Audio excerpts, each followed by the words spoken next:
अच्छा जी, स्टूडेंट्स तो ये प्रॉब्लम थी क्वेश्चन नंबर 7 जिसमें कह रहा था for each part give a relation that satisfies the condition कि कोई 2 सेट लें, 3 सेट कोई सेट लें, आप उसके कुछ रिलेशंस लें। उन रिलेशंस में आपने ये प्रॉपर्टीज़ प्रूव करनी है कि कोई ऐसा रिलेशन हो जिसमें ये प्रॉपर्टी हो रिफ्लेक्सिव हो, सिमेट्रिक हो but not transitive, part A. Part B में द रिफ्लेक्सिव हो, ट्रांजिटिव हो बट नॉट सिमेट्रिक, और पार्ट सी में द सिमेट्रिक हो, ट्रांजिटिव हो बट नॉट रिफ्लेक्सिव। हम इसको वन बाय वन हम इसको सॉल्व करके देखते हैं and you guys would understand कि इसके पीछे कॉन्सेप्ट क्या था हमारे पास। ओके, अगर हम सबसे पहला पार्ट लें जिसमें क्या कह रहा है हमारे पास कि फॉर एग्जांपल मैं लेता हूँ कोई सेट ए जो कि बराबर है हमारे पास, बराबर है किसके, लेट्स से 1, 2, 3 के मैंने ले लिया। अब इसके मैं ऑल रिलेशंस ले लेता हूँ। क्या क्या हो सकते हैं। फॉर एग्जांपल मैं कहता हूँ कि ए टू ए कुछ मैं रिलेशंस लेता हूँ, तो ये कुछ इस तरह से बनेगा 1, 2, 3 क्रॉस 1, 2, 3। अगर मैं इसके सारे रिलेशंस लूँगा तो कुछ इस तरह से बनेंगे 1 to 1, यानी 1, 1 देन 1, 2 देन 1, 3 देन 1, 2, 1 और 2, 2 एंड 2, 3 और इसी तरह से 3, 1 3, 2 एंड देन 3, 3। ठीक है, ये ऑल रिलेशंस हमारे पास इसके आ गए। अब हमें कुछ रिलेशन लेने, फॉर एग्जांपल मैं एक रिलेशन लेता हूँ R1 जो हमारे पास कुछ इस तरह से हो कि जो प्रॉपर्टी शो करे कि रिफ्लेक्सिव तो हो बट नॉट रिफ्लेक्सिव हो। पार्ट ए में अगर मैं यहाँ पे लेट्स से मैं शो करता हूँ कि ए हमारे पास क्या है जिसमें ये शो करे कि रिफ्लेक्सिव तो हो, रिफ्लेक्सिव हो और सिमेट्रिक हो but not transitive, not transitive ना हो। ठीक है, तो अब रिफ्लेक्सिव क्या होता है? रिफ्लेक्सिव के लिए हम क्या कहते हैं, कोई भी सेट अगर रिफ्लेक्सिव है तो वो रिफ्लेक्सिव तब होगा जब हम इस तरह से कहें कि अगर उसके अंदर कोई एलिमेंट जो है वो x जो है लेट्स से वो रिलेटेड हो विद x, तो हम कहेंगे कि ये क्या है हमारे पास रिफ्लेक्सिव है। और सिमेट्रिक होने के लिए हमें क्या होना ज़रूरी है कि कोई x जो है ना वो रिलेटेड हो विद y, और हम क्या कहेंगे y रिलेटेड हो विद x, तो हम क्या कहेंगे ये सिमेट्रिक है। और इस तरह से अगर x रिलेटेड हो y से, y रिलेटेड हो हमारे पास z से लेट्स से, और इट इम्प्लाइज के जो हमारे पास x है वो रिलेटेड हो किसके साथ, डायरेक्टली z के साथ। अब हम कुछ इसमें से रिलेशंस लेते हैं पहले पार्ट के लिए। पहले पार्ट में क्या कह रहा है, रिफ्लेक्टिव हो, सिमेट्रिक हो बट नॉट ट्रांजिटिव। ठीक है, अच्छा ये ऐसा कोई हम रिलेशन लेके देखते हैं ऊपर वाले इन सब रिलेशंस में से। पहला रिलेशन लेट्स से हम लेते हैं R1 जो कि बराबर है हमारे पास किसके, लेट्स से 1, 1 ले लिया हमने और 2, 2 ले लिया, देन हमने 3, 3 ले लिया, और देन हमने 1, 2 ले लिया और 2, 1 ले लिया एंड देन 2, 3 ले लिया एंड देन 3, 2 ले लिया। अब ये एक रिलेशन हमने लिया। इन ये जो अवेलेबल टोटल रिलेशंस हैं, इन रिलेशंस में से कोई हम रिलेशन लेंगे जिसमें ये प्रॉपर्टीज तीनों वेरीफाई होना ज़रूरी है। पहली प्रॉपर्टी क्या है, x must be related to x। अब यहाँ पे देखें, अगर हम देखें क्या हमारे पास every element of x related है एवरी एलिमेंट ऑफ दूसरे x के साथ, यानी एक सेट का दूसरे सेट के साथ क्या रिलेशंस जो है ना आपस में वो कनेक्टेड हैं। अगर यहाँ पे हम देखें रिफ्लेक्सिव के लिए अगर देखें तो इसमें हमारे पास ये जो रिलेशन है 1, 1, ये 1 रिलेटेड है विद 1, हम क्या कहेंगे x is related with x। इसी तरह से दूसरा रिलेशन अगर हम देखें हम 2, 2, इसमें तो क्या हो रहा है कि 2 रिलेटेड है विद 2। इसी तरह से अगर हम तीसरा रिलेशन देखें 3, 3, इसका बिल्कुल मकसद ये है कि 3 रिलेटेड है किसके साथ, 3 के साथ, यानी इसमें 3 रिलेशन है 3 के साथ, 3 का रिलेशन है 3 के साथ, 2 का रिलेशन है 2 के साथ, और यहाँ पे 2 का रिलेशन है 2 के साथ, और 1 का रिलेशन है 1 के साथ। ये साबित करता है कि ये जो रिलेशन है ये रिफ्लेक्सिव है, यानी x रिलेटेड विद x। अब दूसरी प्रॉपर्टी क्या है, हमें b में ये शो करना था कि ये क्या होना चाहिए, सिमेट्रिक होना चाहिए। सिमेट्रिक होने के लिए क्या होना ज़रूरी है कि x रिलेटेड हो y से, और इट इम्प्लाइज कि y रिलेटेड हो किसके साथ, x के साथ। अब अगर हम इस रिलेशन में देखें, ये जो R1 हमने लिया है, इसमें हमारे पास अगर हम पहली प्रॉपर्टी ये वाली देखें 1,2 वाली 1,2, तो इसको अगर हम x कह दें और इसको हम y कहते हैं तो ये इसका मतलब ये है x रिलेटेड है किसके साथ, y के साथ। और इसी के अंदर अगर हम कोई दूसरा रिलेशन देखें, ये वाला 2,1, ये 1,2 है, 2,1 है, इसमें देखें हमें ये साबित करना है कि y भी रिलेटेड होना चाहिए x के साथ। तो इसमें दूसरा जो ये रिलेशन है हमारे पास दिस वन, ये क्या है 2,1, जिससे ये पता चल रहा है कि यहाँ पे 2 रिलेटेड है किसके साथ, 1 के साथ, और यहाँ पे क्या था 1 रिलेटेड था किसके साथ, 2 के साथ। तो ये x रिलेटेड टू y हो गया और ये y रिलेटेड टू x हो गया हमारे पास। तो ये हमारे पास सिमेट्रिक भी है।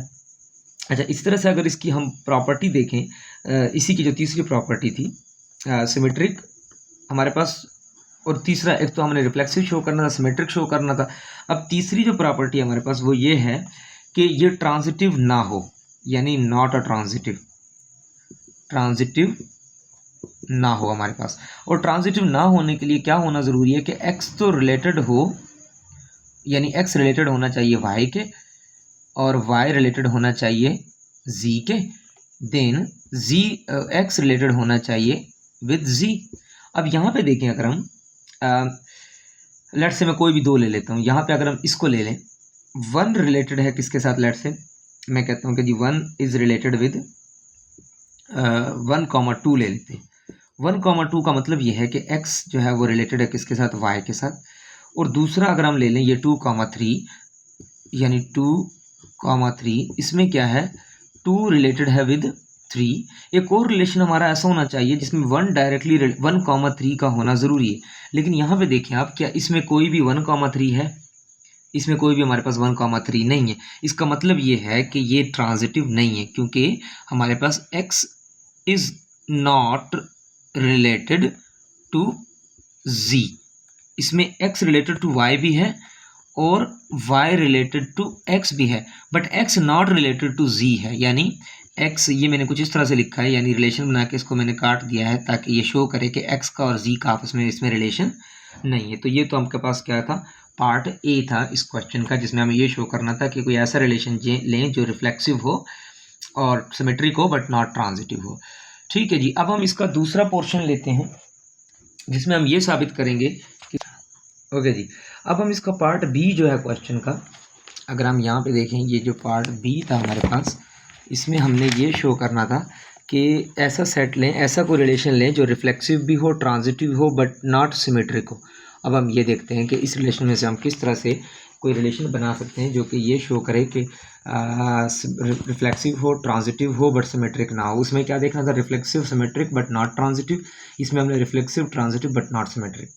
फॉर एग्जांपल मैं इसमें से कोई रिलेशन लेता हूँ r, जो कि बराबर है किसके, 1,1 के और 2,2 के लेट से, और 3,3 के, और इसी तरह से मैं ले लेता हूँ 1,2 और जी 2,3 एंड देन 1,3 लेट से, ये रिलेशन ले लिया मैंने।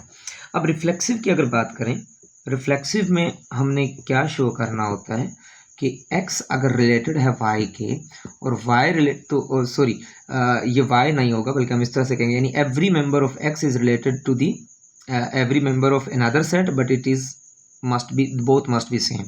इसी तरह से हम कह सकते हैं, अगर इसमें से मैं दो रिलेशन ले लूँ, लेट से 1,1 और 2,2 एंड 3,3, तो इसमें अगर हम देखें every x is related to every other x, अगर इसको मैं देखूं तो ये भी सेम, दोनों एक ही साथ एक ही रिलेशन में रिलेटेड हैं, x रिलेटेड टू x।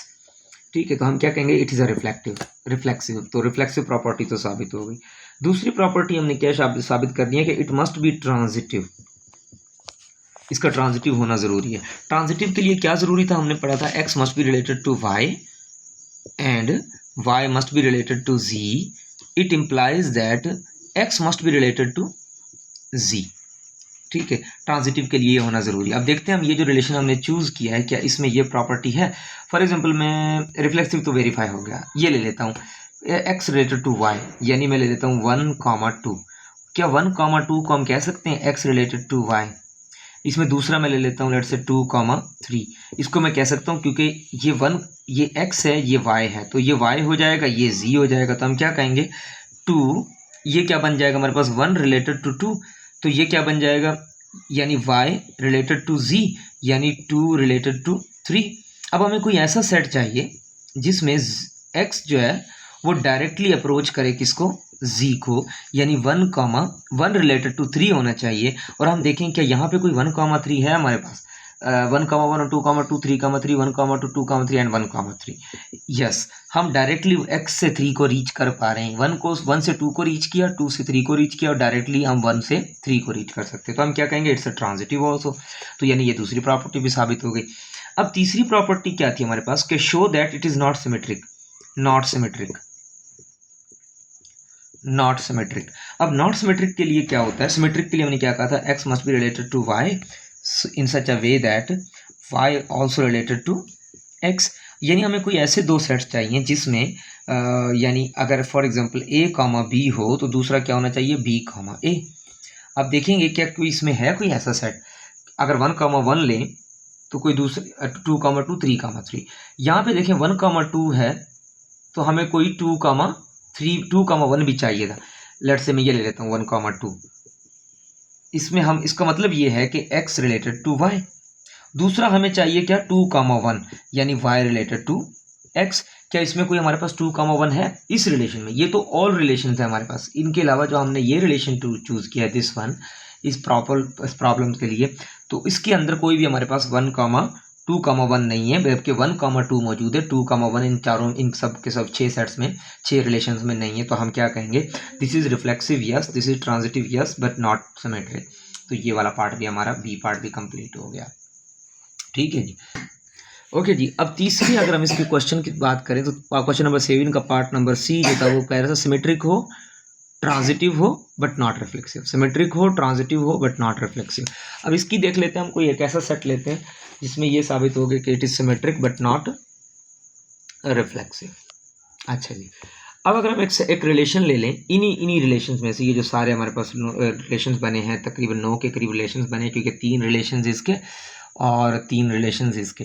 तो क्योंकि ए हमारे पास सेट था, ए का हमने ए क्रॉस ए ले लिया, उसके 9 रिलेशंस बने, क्योंकि 3 इसके और 3 इसके, 3 3 9 रिलेशंस हो गए।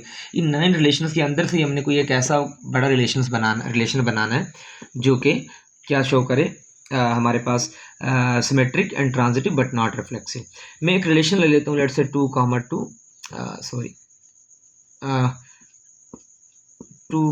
2, और मैंने दूसरा ले लिया 3, और मैं इस तरह से ले लेता हूँ कि जी हमारे पास लेट्स से 2, 3 ले लिया और 3, 2 ले लिया। हमने ये 4 रिलेशंस, हमने ये 4 स्मॉल हमारे बाइनरी हमने ऑपरेशन ऑर्डर्ड पेयर्स का हमने एक रिलेशन बना लिया।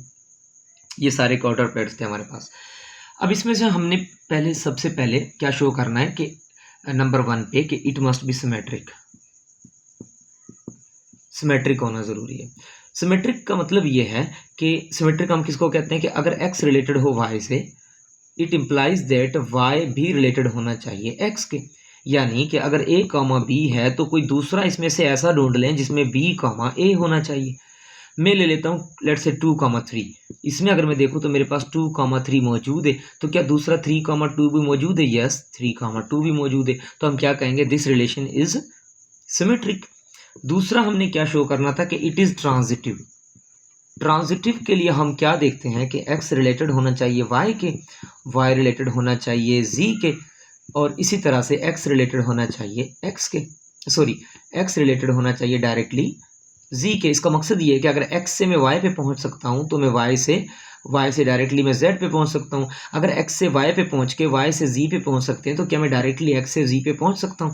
अब हमने ये देखना है। इसका मकसद बिल्कुल ये है कि अगर मैं ले लूं, फॉर एग्जांपल मैंने ले लिया 2, 2, अगर मैं इसको कह दूं x और इसको कह दूं y, इसका मतलब ये है कि मैं x को रिलेट कर रहा हूं y के साथ। और इसी तरह से मैं दूसरा सेट ले लेता हूं, लेट्स से 2, 3। अगर ये y है तो ये क्या हो जाएगा, z। इसका मतलब है यस, मैं y से डायरेक्टली रिलेट कर पा रहा हूँ z को। अच्छा, इसी तरह से अगर मुझे यानी कोई ऐसा चाहिए कि जिसमें मैं डायरेक्टली x से रिलेट कर लूँ z के साथ, तो अगर मैं यहाँ पे देखूँ, ये मेरे पास 2, 2 था, ये मैंने ले लिया पहला बाइनरी ऑर्डर पे। ऑर्डर पेयर, दूसरा था 2,3 यानी y2z। अगर मैं यहाँ पे देखूँ तीसरा, दैट इज 3 to 2, या फिर मैं ऐसे ले लेता हूँ 3 to 2। अगर ये 3 to 2 है लेट्स से, यानी मैं अगर y to z पहुँच रहा हूँ, but that want be possible, इस तरह से पॉसिबल नहीं हो पाएगा। या फिर हम इस तरह से ले लेते हैं let's say x to y and y to z, और नहीं, ये this is not, this should be the transitive. अब इस तरह से देख सकते हैं कि x से मैं y पे पहुंचा, और या लेट्स से मैंने 2,2 ले लिया, तो मैं 2 से 2 यानी x से मैं चला गया y की तरफ। ठीक है जी, फिर मुझे y से डायरेक्ट किस पे जाना चाहिए, z पे। ठीक है, तो क्या मैं y से डायरेक्ट z पे जा रहा हूँ? तो यहाँ पे अगर मैं देखूँ तो y2 में डायरेक्टली z पे जा रहा हूँ, y2 z पे चला गया। दूसरा मुझे क्या होना चाहिए, x2 में डायरेक्ट z पे चला जाऊँ। इसमें लेकिन हमारे पास कुछ x2 डायरेक्ट z पे नहीं पहुँच पा रहा है। यस, 2,2 है, 3,3 है हमारे पास, और 2,3 है, 3,2 है। तो हमारे पास कुछ ऐसा चाहिए, लेट्स से 2,2 था, यस, और ये कितना होना चाहिए हमारे पास, लेट्स से 2,3 होना चाहिए। कोई हमें ऐसा चाहिए जो 2,3 की 3 पे ले जाए। तो यहाँ पे ऑलरेडी हमारे पास एक और रिलेशन, ये जो रिलेशन है हम डबल बार यूज़ कर सकते हैं। यहाँ पे इसमें हम देखें तो 2,3 को अगर हम डबल दफ़ा यूज़ करें, तो क्योंकि इसमें मसला क्या है, x और y दोनों बार बार रिपीट हो रहे हैं, तो इसको मैं x कह सकता हूँ, इसको मैं z कह सकता हूँ। तो यानी यहाँ से ये साबित होता है कि x रिलेट कर रहा है y के साथ, y रिलेट कर रहा है z के साथ, और x डायरेक्टली रिलेट कर रहा है किसके साथ, z के साथ। So this is all about this question that was related to the to check whether some relations are symmetric or transitive or reflexive. Okay जी, so ये क्वेश्चन यहीं पे एंड करते हैं।